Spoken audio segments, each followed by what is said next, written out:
Good afternoon, folks. Whiskey Wednesday, Spirits Guy, coming to you guys live. Wachusett Wine and Spirits out here in the WB. Corey is ill. We got a quality replacement here. Called AAA. Called up from AAA. Oh, yeah.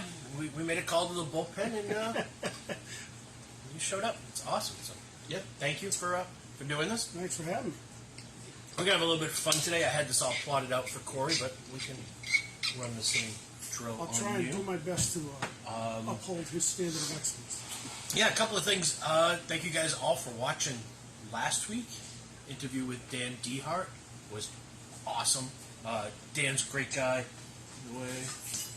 Grander rum for a whiskey drinker. Yeah, it's so good. And then 5 new items. I put these up on Facebook earlier. Just wanted to really highlight them because they are all awesome. Great stuff. Blackwell Rum. This is owned by Chris Blackwell, who's the guy who started Island Records.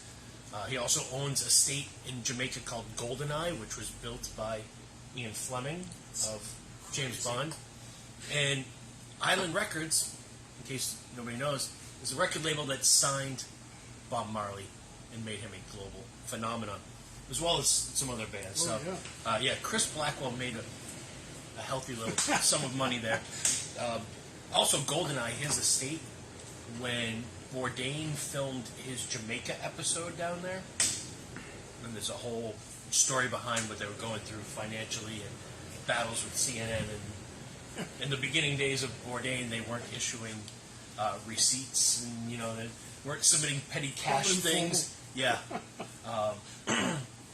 So they had to start doing that. And one of the ways they cut down on expenses when they did Jamaica is Chris Blackwell let them all stay at GoldenEye while they shot in Jamaica.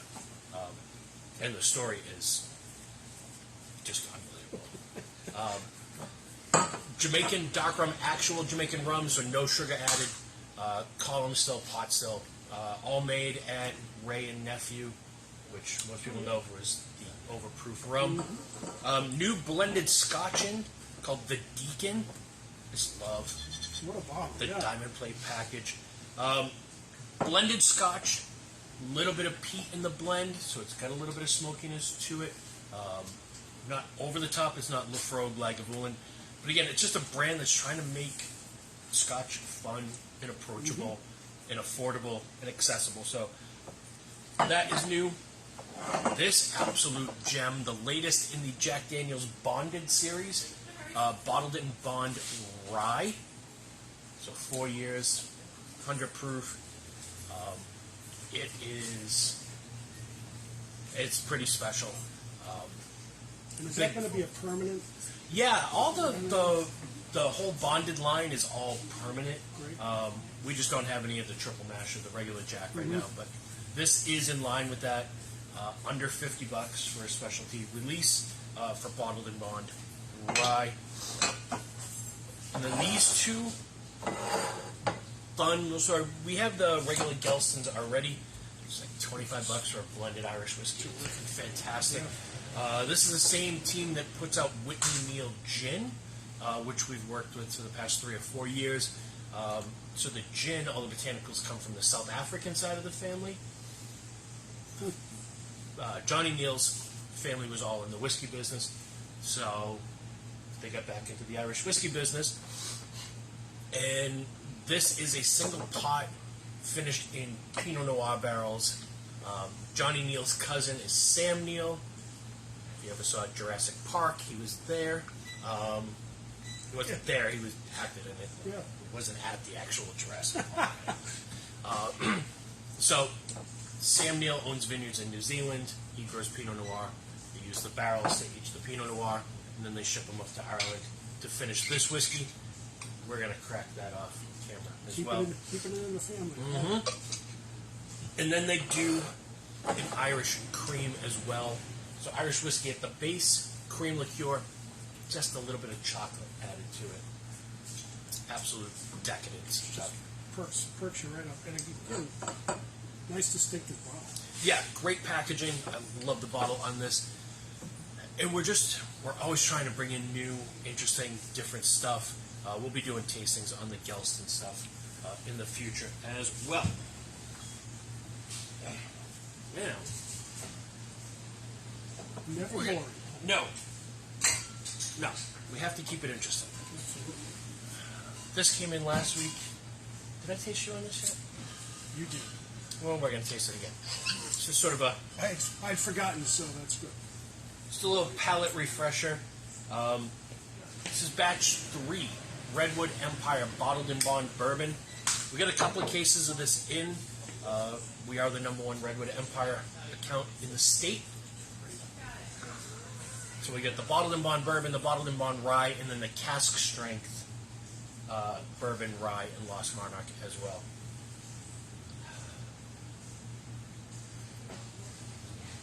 Somebody actually watching this?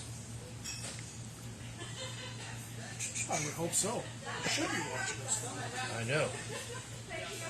It's so much too much sexy for one screen. That's it's big screen. Yeah, there's, Why the screens keep getting bigger? there's like a fire code against having this much good looks on one screen. Bring in the love.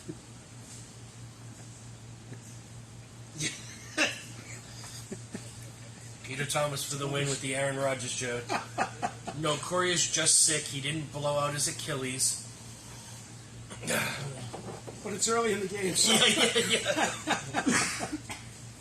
Yeah, by about that 4th whiskey in, we could be in trouble. So yeah, this year's release, 5 grains on the Redwood Empire.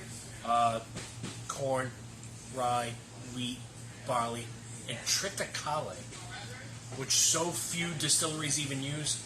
I honestly don't know a lot about it, other than there's just a flavor there that I can't pick up, but there's so something unique. in there. And I meant to look it up this week, and I forgot. I know that Peter has. Mm-hmm.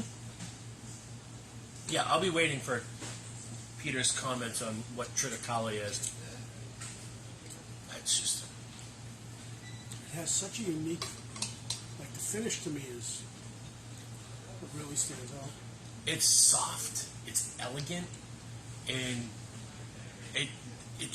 there's waves of like flavor that just sort of hit you from different, and they don't even really hit you, they just sort of come by and like caress you as they go through. It's rubbing by you in a crowd, kind of. They come by and oh yeah. It's a special whiskey. I honestly will be surprised if I'm the only one that has this in their top 10 by the end of the year. Like, it's that good, it's that interesting, and just everything that Jeff and his team out there are doing.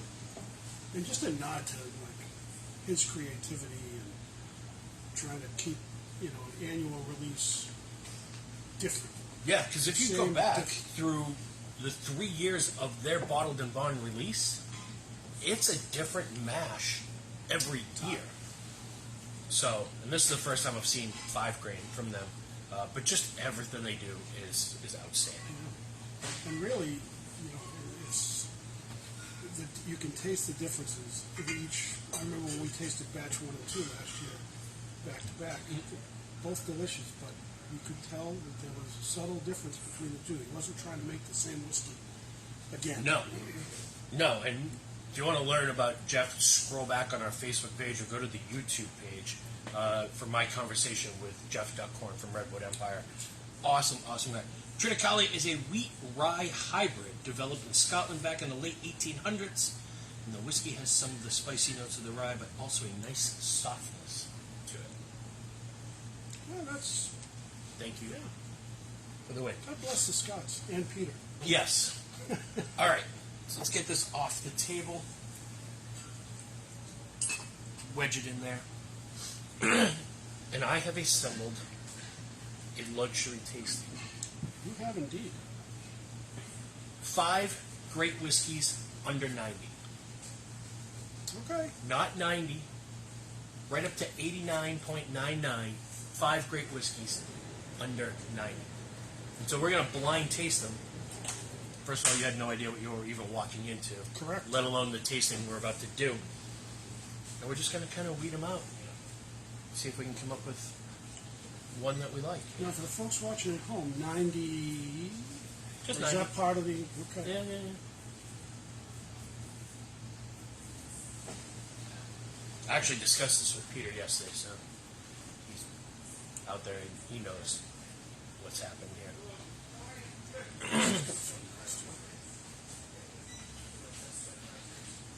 And really, the point and the joy to me of doing a blind tasting like this is all your preconceptions are gone. It's honest. You know, and I talked about it on my podcast this week, Spirit Sky Podcast on Spotify, how this is the start of hunting season. Specialty releases start rolling in, bottle or two at a time. It's what brings out all the bourbon hunters. And this sort of belief that if you know the mash bill, you know what it's going to taste like. If you see an age statement, it's an indication of what's good. If you see the proof point, it tells you everything about the whiskey. And yeah, sometimes the mash bill can tell a story, sometimes the proof can tell a story, but oftentimes there are so many other factors that go into it. And this afternoon, my good friend Derek actually stopped by here with a bottle that he had been waiting to open. It was a 16-year Russell's Reserve. And there's pictures of it on my Instagram if you guys follow me. It went into barrel at 107. That was the first thing I noticed. You typically start aging at 125. Sure. That's Right. the maximum you can go into, which actually yields more whiskey in the end, which is why they raised it. It used to be 110, and then the government has raised it over time. Wild Turkey famously goes to barrel at a lower proof. I think Makers actually goes at like 110. They also go to barrel at a low proof. So what that does is it affects how much water is in the barrel as opposed to how much alcohol, the way it evaporates, because water and alcohol evaporate at different temperatures. So when you go to a barrel, sometimes you go in at 125, you come out at 135. Sometimes you go in at 125, you come out at 108. It all depends on where you are in the rick house and top floor, bottom floor, all those things. And that's always been a great mystery to me, is how in some cases the proofs increase, in some cases the proofs decrease. And it has to do with, again, just evaporation levels. So by tasting it like this, we don't know how old this is, the proof point is, what the mash bill is, what the brand is. Right. All those things psychologically will physically affect your taste. We kind of joke about the customers who come in here and they're like, do you have any Red Stripe? I had Red Stripe when I was in the islands. It's the best beer ever. And you forget that it's the only beer you had. It was ice cold. It was 110 degrees in Jamaica. You were having the time of your life. Yeah. Of course it was great. Right. And then you come here and you're like, it doesn't taste the same. Could have been a can of Yeah. Tab. Yeah. It would have been delicious. It's delicious. Dating myself there with Yeah, the yeah. Tab reference. Yeah, it's like going to the grocery store when you're hungry. Everything looks good. All right, first one.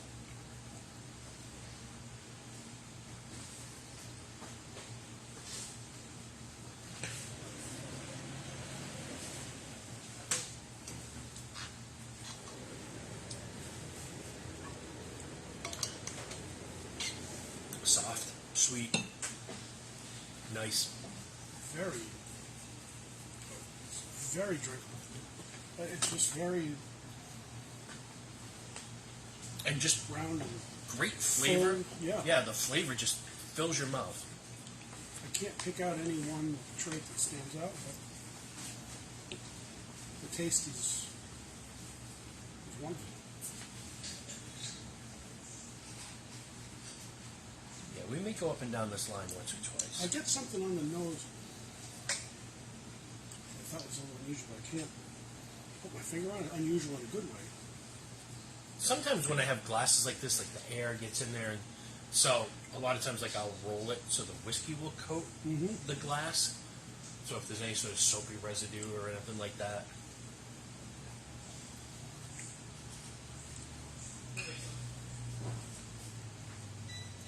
Surprisingly long like I didn't expect this finish is still hanging around. Yeah. Yeah, I think people will be surprised by that one. Surprised nobody's brought it up. Yeah, my Steelers shirt. I'm still supporting my tribe. I know we get shellacked, but I picked them. Picked them in the one pool that I've participated in for the past 22 years. I was like, yeah, I see an upset coming there at home. I saw it too. But I think it's more of a testament of how good that San Francisco team is. Yeah. There's not a weak spot on that team. All right. The Steelers looked overwhelmed. It was just really unusual. Yeah, really unusual. Although T.J. Watt looked great. Yeah. But, yeah, other than that. Yeah, it was a little disappointing for Pickett. Mm-hmm.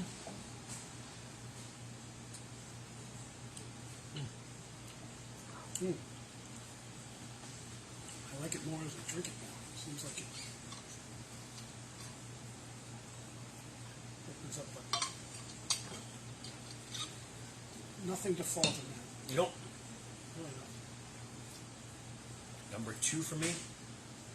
Similar, but I think I like 1 better than I like 2.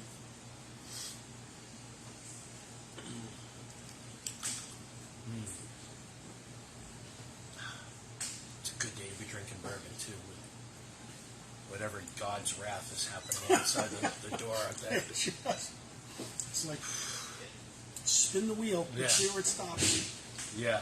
And, yeah, our thoughts go out to the store up north, the poor folks at Wyman's who apparently took a little bit of a beating. There's some flooding in their store, yeah. I can picture what one of the stores is, and I can imagine it. Yeah. So, yeah, everybody up in Leominster, Fitchburg, like, Absolutely. yeah. Even Used up to getting through. Princeton, and I know they had some issues out there. Amazing. Yeah. You know, you see the damage, and it happens so fast. And, Yeah. You know, it's so different. But Fitchburg, you know, we all know how close they are together. Leominster got 4.5, 5 inches more rain than Fitchburg did. You know, just nuts. Yeah, and I mean, luckily in Fitchburg, it's all hills, Right. too, so, like, at least the people at the top of the hill. Right, everything goes into the bowl in the center Yeah. of town. I figured it would, you know, there'd be a lot The more. boulder might just in the get up news. and float away. Right, the boulder ends up in, you know, where is it? Well, it's actually in Leominster now. Yes, yeah. All right.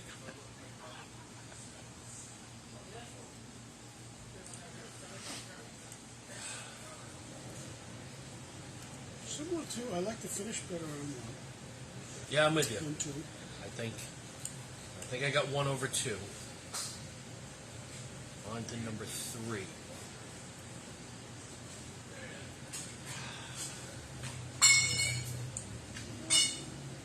A little bit more spice on the nose. Okay, thank you. It wasn't just me. I was going to say.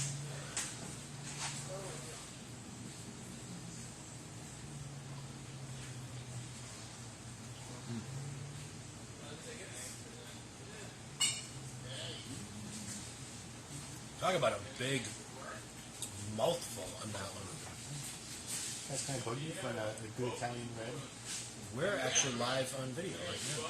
Oh, what are you guys doing? I'm doing a video. Oh, okay. Sorry, I didn't mean to bug you. Yeah, that's big, rich, full mouthfeel. It really, yeah, comes on a few seconds into the sip. It's like caramel butterscotch, spice. Sweet. Well, I might, maybe a little whisk of like cinnamon, Yeah, definitely some sugar, or little bit of burnt sugar and some baking spice there. I'm gonna keep that up front. Maybe move one back a little bit. I would say that one has the most personality so far, or most distinct.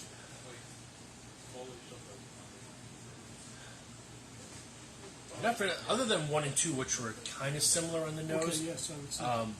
But on the nose, so far number 4, like they're distinctly different. Yep.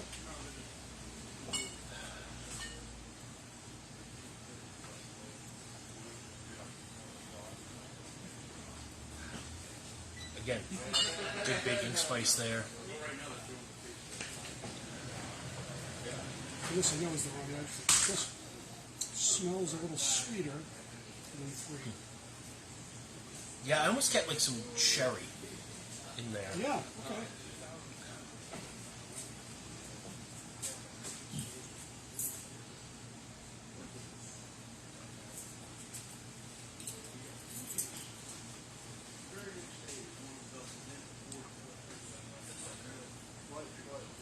A little bit of cherry in the middle there.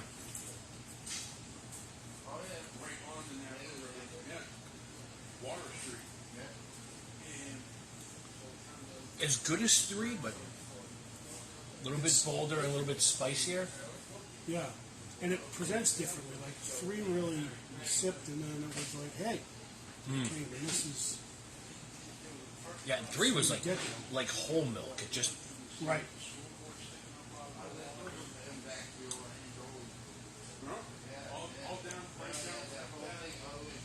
it really gets hard to pick a winner. But like we always say, This is, the winners here are us because we get to drink these. I think this is, it's funny, the similarities are here and here. And this is, It stands out as different from the pack. yeah, it drinks a little bit differently, but finishes smooth. There's nothing.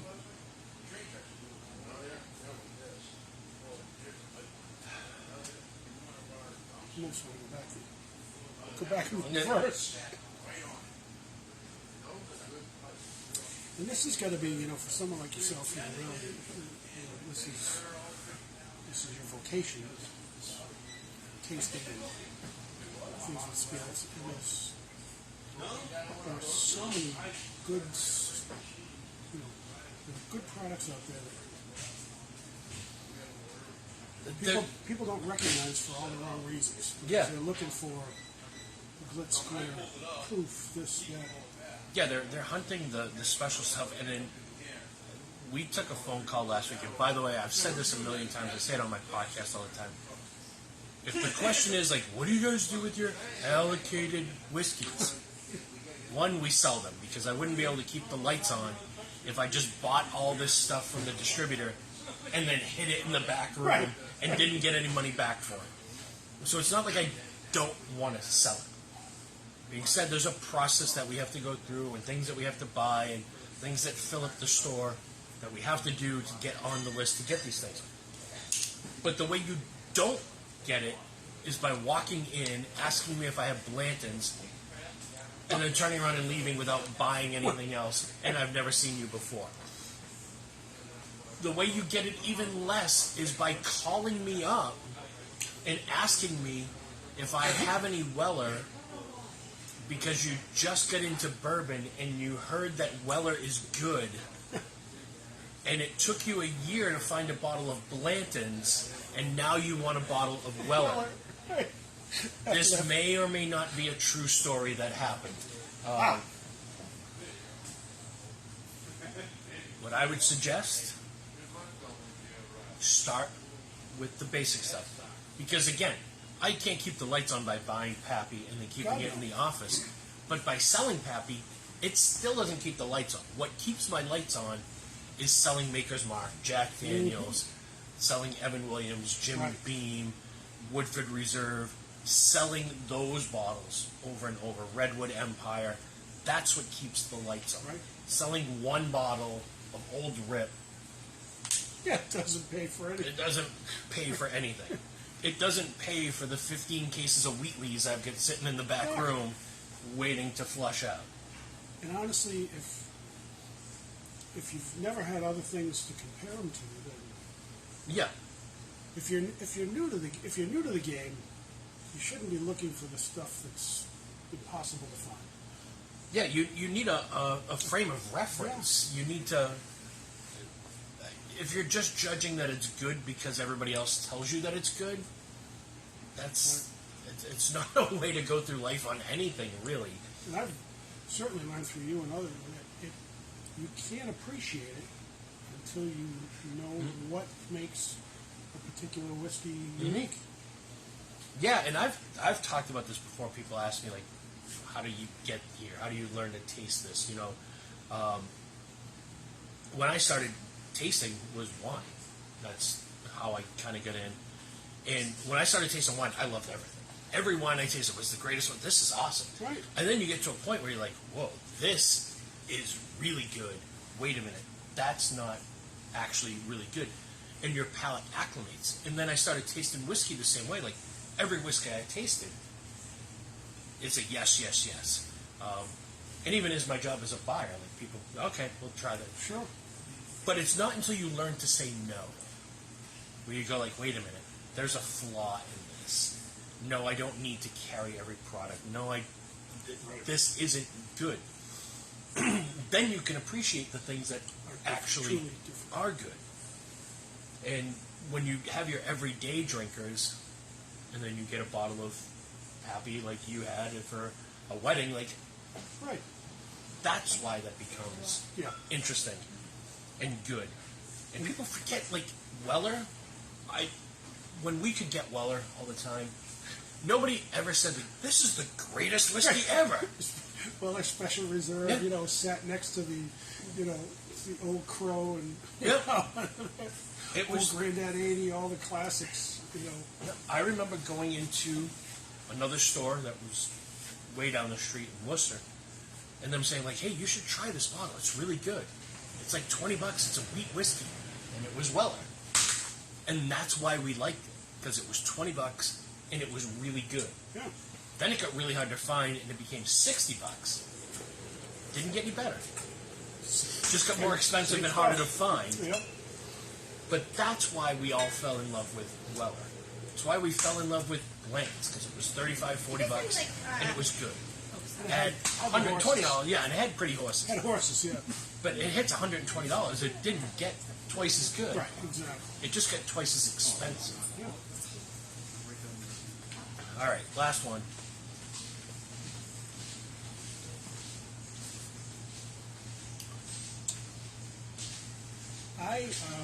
For me, I think this would, if I had to pick a favorite, it would be that.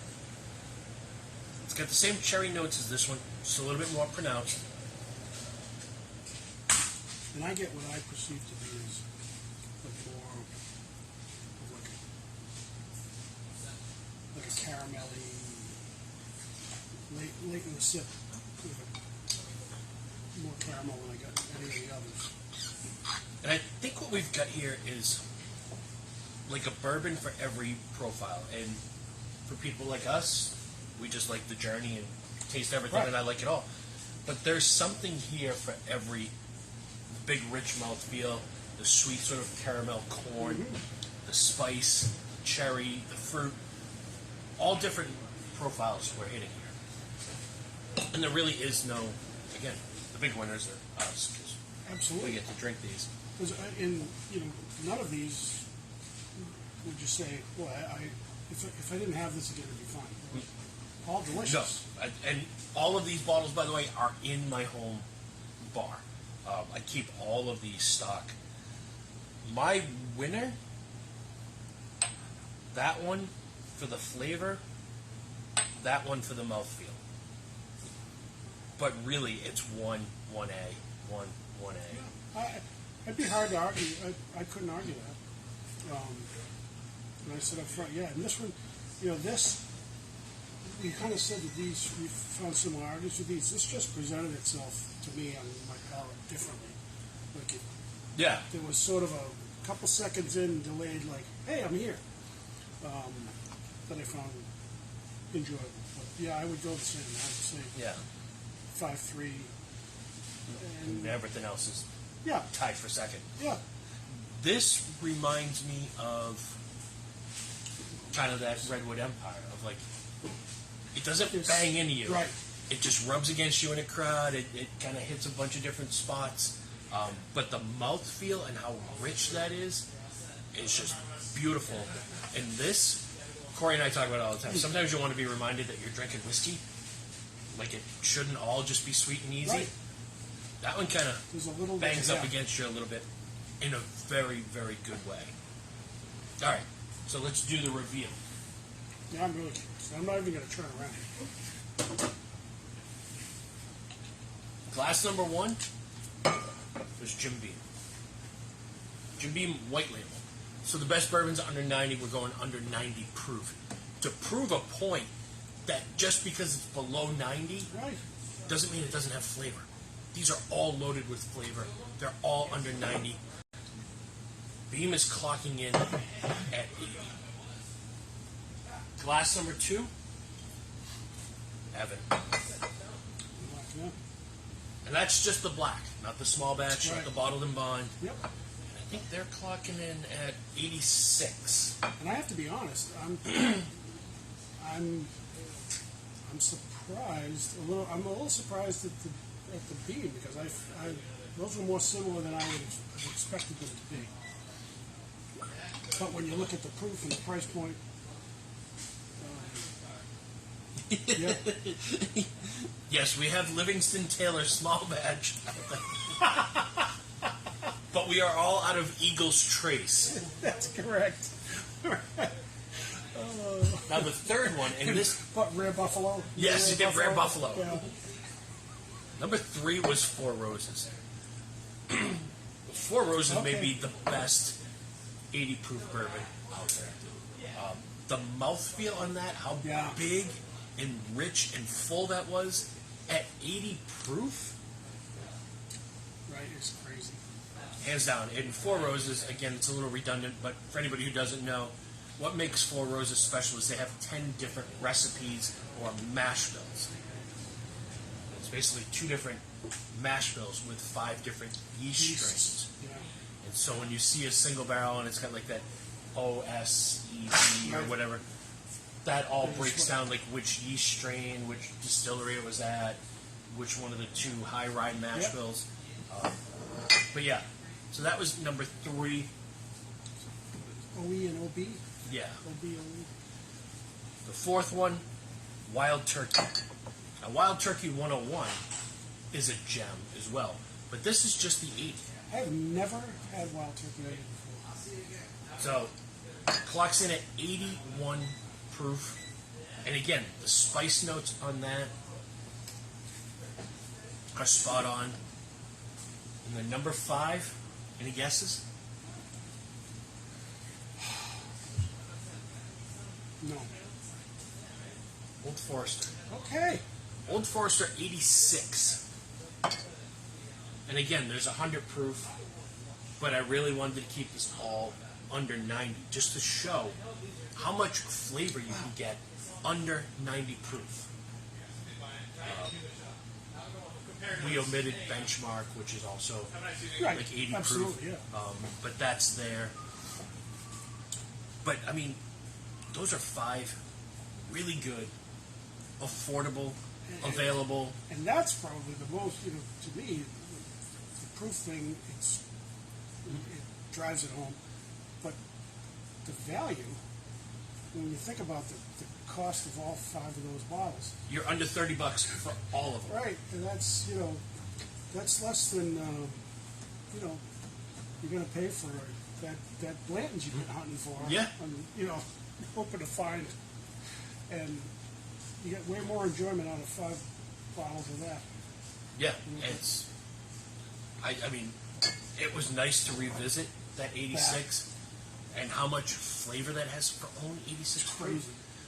crazy. And I guess sort of the underlying message is one proof doesn't necessarily indicate flavor. Sometimes, yes, the proof can add body. Sure. But really, the only thing that proof will tell you is how drunk you're going to be after 4 glasses of it. Right. Yeah. And that's fine. Stag is great. Booker's, Little Book, all these things at cask strength. We have cask strength store picks. They're fantastic. But sometimes when you want to have a whole bunch of them, we're going to get Sitting together. around for an afternoon, right? You know, Sunday afternoon, if it ever sun comes out again, and you want to be outside grilling, like 3 or 4 glasses of 80 proof Four Roses, you're still going to be able to have a conversation and to be able to drink these neat and enjoy them, and know that the cocktails you can make with these, because again, the price points make them affordable. So if you want to make a batch of cocktails with them, it's it's a beautiful thing. And yet they each, especially when we get these two, we found similar, but when you get to these three, like there's uniqueness. So how they're going to impact the cocktails, I'm sure is very individual. Especially these two with that high spice content. You start to get into old fashions and Manhattans and Boulevardiers. The other thing, like, all right, so screw cap, but that's cork. Yeah. For under $30. That's cork for under $30. And screw cap. The other thing that people kind of chirp about with whiskeys like these is like, oh, they're cheap. And again, it sounds redundant, and I've talked about this before, but like, these guys are all the OGs of whiskey, really. Old Forester is the longest continuously owned brand. It's one of the oldest corporations in America. They've been doing it since the late 1800s. What that means is their bills are paid. They don't have to buy whiskey from somebody else and then blend it. They own it. Wild Turkey makes all their own whiskey. They're not buying it from anybody else. Four Roses has been making whiskey in one form or another since Prohibition.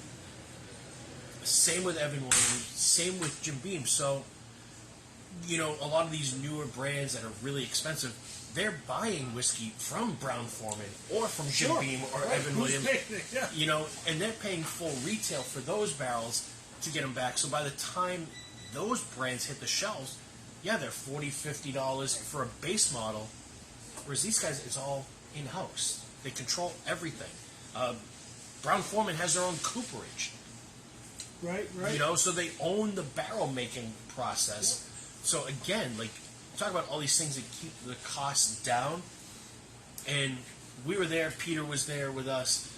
When you meet the people down there in Kentucky, they're the greatest people. They're nice, they're generous, and they truly, in their heart of hearts, when we were at Heaven Hill, which we weren't on this last trip, but when we talked to them at Heaven Hill, their mission was, we just want to make a good bourbon that people here can afford and drink. Yep.